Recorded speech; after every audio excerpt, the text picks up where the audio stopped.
The brig put to sea, as I had supposed, in about an hour after he had left the watch. This was on the 20th of June.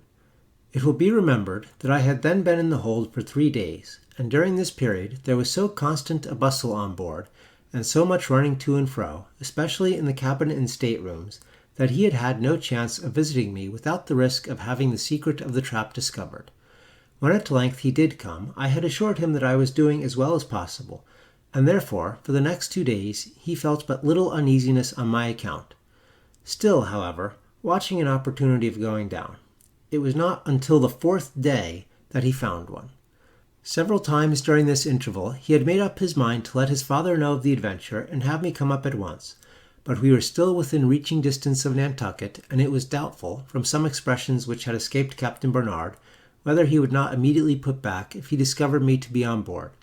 Besides, upon thinking the matter over, Augustus, so he told me, could not imagine that I was in immediate want, or that I would hesitate, in such case, to make myself heard at the trap. When, therefore, he considered everything, he concluded to let me stay until he could meet with an opportunity of visiting me unobserved. This, as I said before, did not occur until the 4th day after his bringing me the watch, and the 7th since I had first entered the hold. He then went down without taking with him any water or provisions, intending in the first place merely to call my attention, and get me to come from the box to the trap, when he would go up to the stateroom and thence hand me down a supply. When he descended for this purpose, he found that I was asleep, for it seems that I was snoring very loudly. From all the calculations I can make on the subject, this must have been the slumber into which I fell just after my return from the trap with the watch, and which, consequently, must have lasted for more than 3 entire days and nights at the very least. Latterly, I have had reason, both from my own experience and the assurance of others, to be acquainted with the very strong soporific effects of the stench arising from old fish oil when closely confined.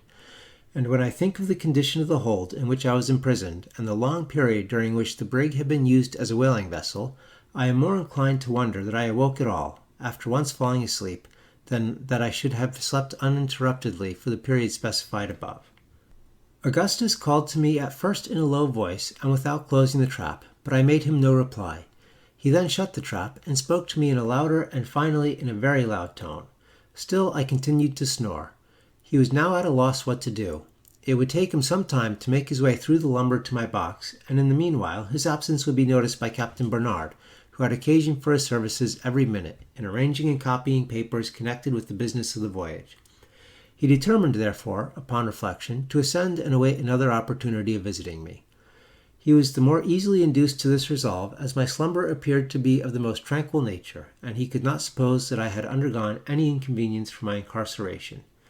He had just made up his mind on these points when his attention was arrested by an unusual bustle, the sound of which proceeded apparently from the cabin. He sprang through the trap as quickly as possible, closed it, and threw open the door of his stateroom. No sooner had he put his foot over the threshold than a pistol flashed in his face, and he was knocked down at the same moment by a blow from a handspike. A strong hand held him on the cabin floor, with a tight grasp upon his throat. Still he was able to see what was going on around him.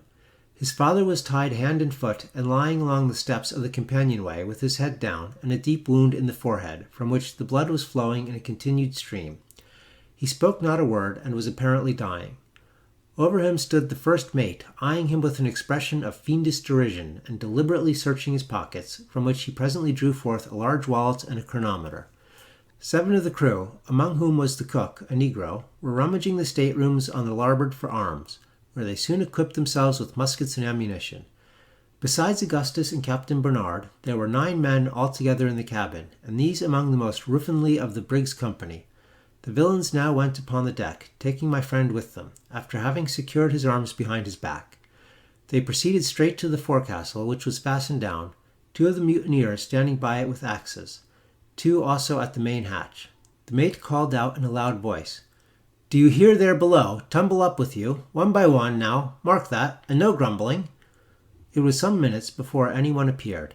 At last an Englishman, who had shipped as a raw hand, came up, weeping piteously, and entreating the mate in his most humble manner to spare his life. The only reply was a blow on the forehead from an axe. The poor fellow fell to the deck without a groan, and the black cook lifted him up in his arms as he would a child, and tossed him deliberately into the sea. Hearing the blow and the plunge of the body, the men below could now be induced to venture on deck neither by threats nor promises, until a proposition was made to smoke them out. A general rush then ensued, and for a moment it seemed possible that the brig might be retaken. The mutineers, however, succeeded at last in closing the forecastle effectually before more than 6 of their opponents could get up. These 6, finding themselves so greatly outnumbered and without arms, submitted after a brief struggle. The mate gave them fair words, no doubt with the view of inducing those below to yield, for they had no difficulty in hearing all that was said on deck. The result proved his sagacity, no less than his diabolical villainy. All in the forecastle presently signified their intention of submitting, and, ascending one by one, were pinioned and thrown on their backs together with the first 6, there being in all of the crew who were not concerned in the mutiny 27. A scene of the most horrible butchery ensued. The bound seamen were dragged to the gangway. Here the cook stood with an axe, striking each victim on the head as he was forced over the side of the vessel by the other mutineers. In this manner 22 perished, and Augustus had given himself up for lost, expecting every moment his own turn to come next.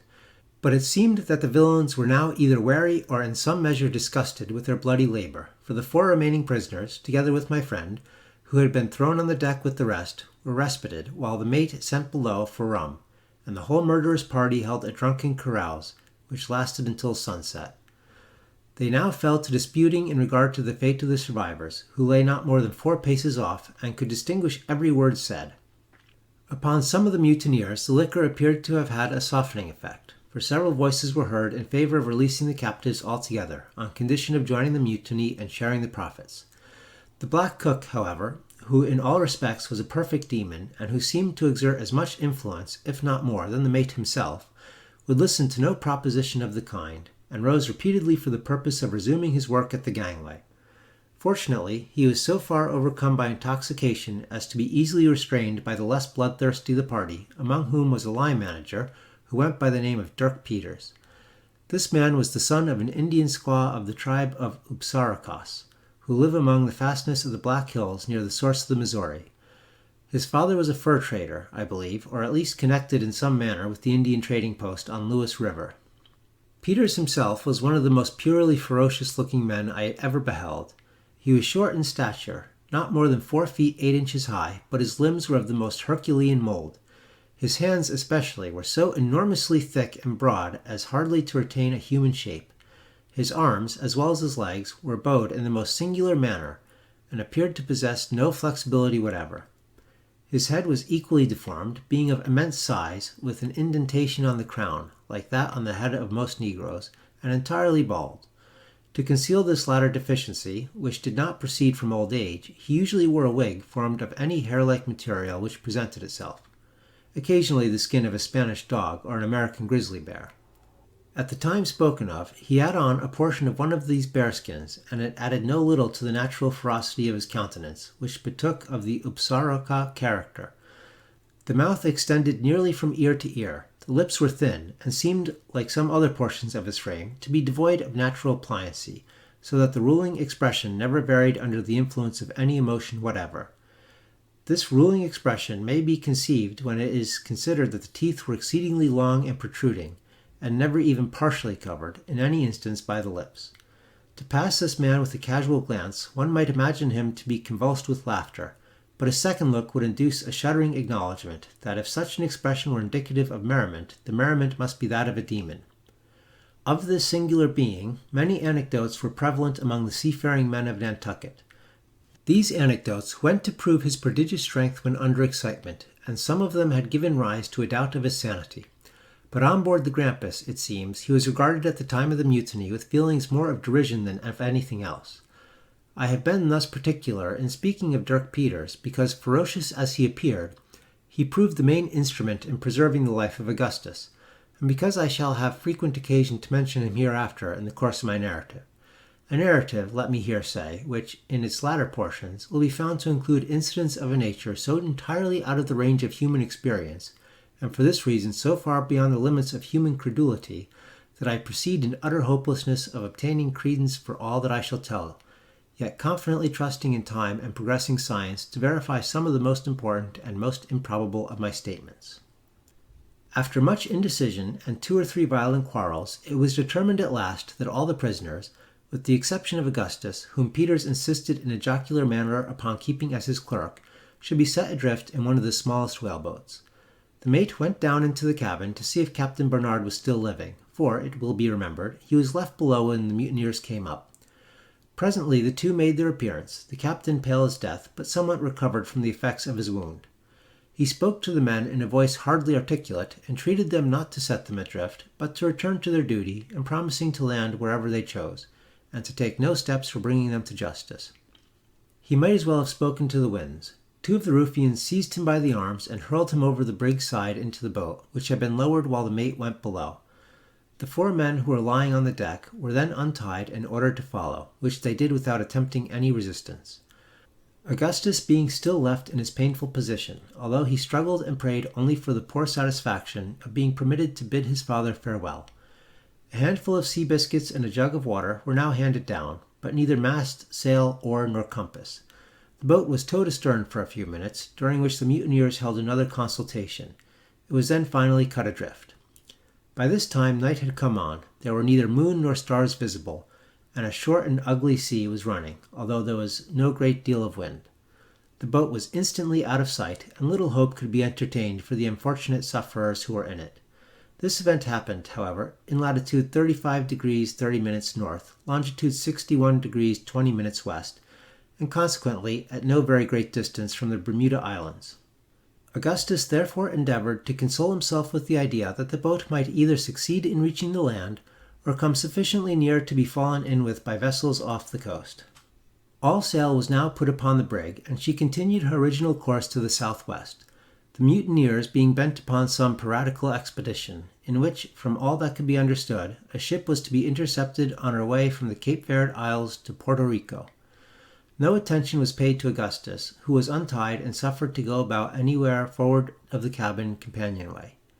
Dirk Peters treated him with some degree of kindness, and on one occasion saved him from the brutality of the cook.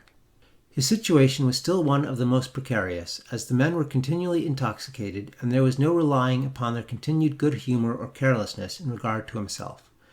His anxiety on my account he represented, however, as the most distressing result of his condition, and indeed I had never reason to doubt the sincerity of his friendship. More than once he had resolved to acquaint the mutineers with the secret of my being on board, but was restrained from doing so, partly through recollection of the atrocities he had already beheld, and partly through a hope of being able to soon bring me relief. For the latter purpose he was constantly on the watch. But, in spite of the most constant vigilance, 3 days elapsed after the boat was cut adrift before any chance occurred. At length, on the night of the 3rd day, there came on a heavy blow from the eastward, and all hands were called up to take in sail. During the confusion which ensued, he made his way below unobserved and into the stateroom. What was his grief and horror in discovering that the latter had been rendered a place of deposit for a variety of sea stores and ship furniture, and that several fathoms of old chain cable, which had been stowed away beneath the companion ladder, had been dragged thence to make room for a chest, and were now lying immediately upon the trap. To remove it without discovery was impossible, and he returned on deck as quickly as he could. As he came up, the mate seized him by the throat, and demanding what he had been doing in the cabin, was about flinging him over the larboard bulwark, when his life was again preserved through the interference of Dirk Peters. Augustus was now put in handcuffs, of which there were several pairs on board, and his feet lashed tightly together. He was then taken into the steerage and thrown into a lower berth next to the forecastle bulkheads, with the assurance that he should never put his foot on deck again until the brig was no longer a brig. This was the expression of the cook who threw him into the berth. It is hardly possible to say what precise meaning was intended by the phrase. The whole affair, however, proved the ultimate means of my relief, as will presently appear.